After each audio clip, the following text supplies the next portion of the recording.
नमस्कार, मैं हूं Amod Srivastava. Amazing thought, amazing message, amazing information की दिशा में आज एक कदम और आगे। आज के इस चिंतन का विषय है नदियों के बीच, डॉक्टर संजय अलंग की कलम से एक शहरनामा। छत्तीसगढ़ की कोरिया जिले का मुख्यालय है बैकुंठपुर। यहां एक अलंग पर गेज नदी बहती है तो दूसरे अलंग पर झुमका नदी। गेज नाम झाग या उसके स्थानीय पर्याय गेजा या फेना और झुमका नदी की इठलाती अदाओं को इंगित करता है। ये अदाएं ही हैं दरअसल बैकुंठपुर की आवाज है, सुरीली ध्वनि वाली आवाज। अब दोनों नदियों पर बांध आकर्षण का केंद्र है। प्रगतिशील कोरिया रियासत की राजधानी जब नगर और सोनहत होती थी यहां पहुंची, सोनहत होती हुई यहां पहुंची, तब यहां का नाम हुआ बैकुंठपुर। सोनहत वही स्थान है जहां से कर्क रेखा भी गुजरती है। कभी यह बंगाल प्रांत की रांची कमिश्नरी में था और बंग भंग के बाद सीपी और बरार वाले क्षेत्र की तरफ आया। कोरिया की प्रगतिशीलता इतनी कि उद्योग, खनन, शिक्षा, विद्यालय में भोजन, बालिका शिक्षा, रियासत की उपयोगिता और आर्थिक सर्वेक्षण, वन विकास, न्यूनतम मजदूरी दर आदि बातें तब यहां मौजूद थीं,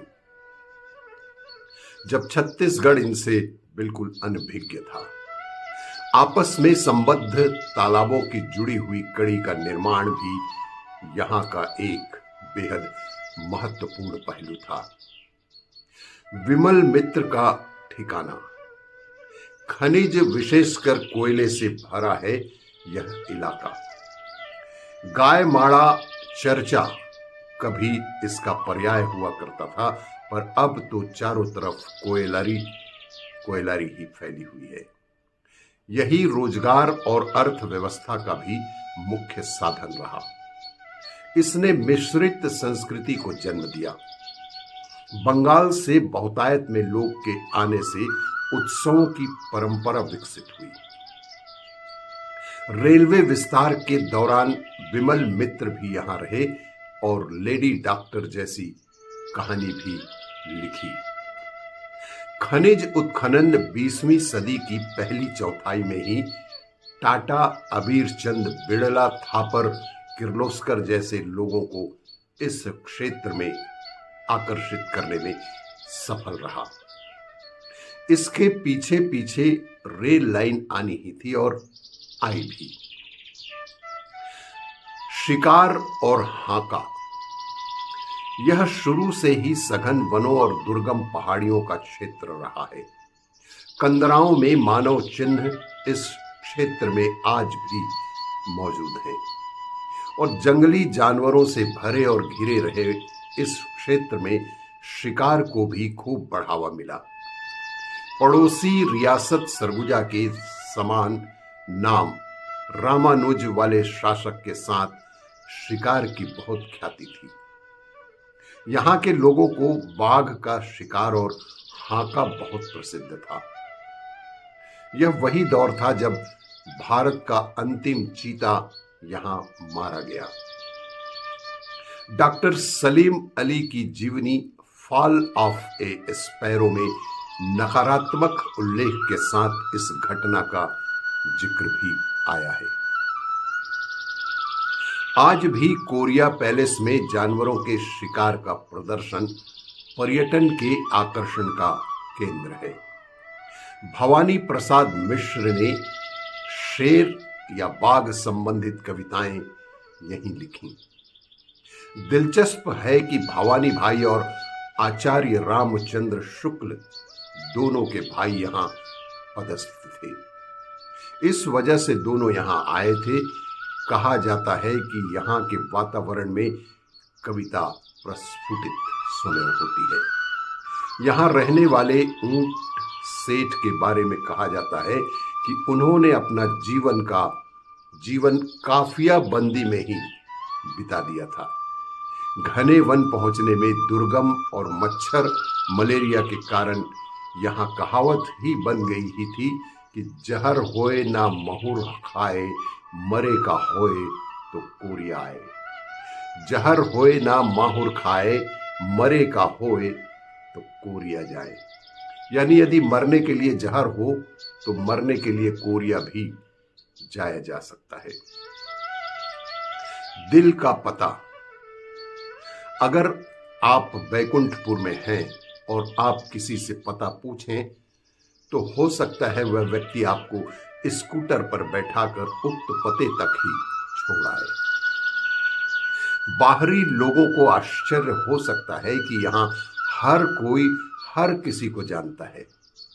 सभी का एक दूसरे से घर पर आना जाना भी होता है। किसी की मृत्यु पर शहर शव यात्रा में शामिल होता है। यहाँ लोगों के पते एक दूसरे के दिल में अंकित रहते हैं। और ये गोल फुटबॉल पूरे शहर को द्वेलित रखता रहा है। हालांकि अब लगातार घटते मैदानों और क्रिकेट की लोकप्रियता ने इस खेल को यहाँ चुनौती ही दी है, पर आज भी फुटबॉल मैच पूरे शहर को जीवंतता प्रदान करता है। बैकुंठपुर का रामानुज स्कूल फुटबॉल की नर्सरी भी रहा है। एक समय स्कूल फुटबॉल की आधी राष्ट्रीय टीम इस स्कूल के खिलाड़ियों से बनी थी। इस नर्सरी को ऊंचे पायदान पर पहुंचाने में स्कूल पीटीआई के अप्रतिम योगदान को शहर भुला नहीं पाया है। उनकी असामयिक मृत्यु से हतप्रद यह शहर हर साल उनके नाम पर केपी सिंह बृहत ओपन फुटबॉल प्रतियोगिता कराता है, वह भी बिना किसी अनुदान के। शहर का मेल जोल और एक दूसरे के याद रखने का गुण इस पूरे क्षेत्र में देखने को मिलेगा। होली, ताजिया, दुर्गा पूजा एक दूसरे से मिलने के निमित्त बनते हैं। भाजी और चटनी हर खाने में यहाँ स्थानीयता का पुट है। पत्तेदार भाजियां, चटनी, पुटू, खुरखड़ी से लेकर कटहल, कोआ, तेंदू, चार, कोसम, तूत और सीताफल हर दिन के भोजन में शामिल रहते हैं।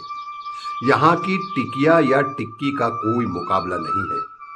तवे पर धैर्यपूर्ण हल्की हल्की सिकाई की कला अब विलुप्त होती जा रही है।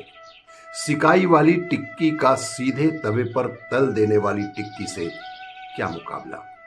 इससे स्वाद के साथ प्रतीक्षा का धैर्य भी कमजोर हुआ है। छत्तीसगढ़ बघेली और सरगुजिया से बनी क्रियोल भाषा ने सभी को एक दूसरे से बांध कर रखा है। आपको ये मेरा वीडियो अच्छा लगे तो लाइक करें, शेयर करें और सब्सक्राइब अवश्य करें। धन्यवाद।